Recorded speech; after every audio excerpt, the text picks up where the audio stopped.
Hey guys, welcome back to our channel. So for today's video, I'm going to teach you how you can easily create folders in Zoho WorkDrive. So first, you may want to head over to workdrive.zoho.com and make sure that you're logged into your account. Next, in the left panel, click on My Folders. And from this page, you can easily create folders as much as you want. And to do that, just click on the New button, then click on Folder. Now from here, just give your new folder a name. So say for example, we're just going to name this folder 1. Then once done, head over and click on the create button.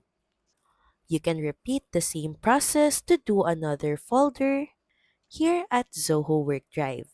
So that's pretty much it. Thank you very much for watching this video and I'll see you again on the next one. Bye!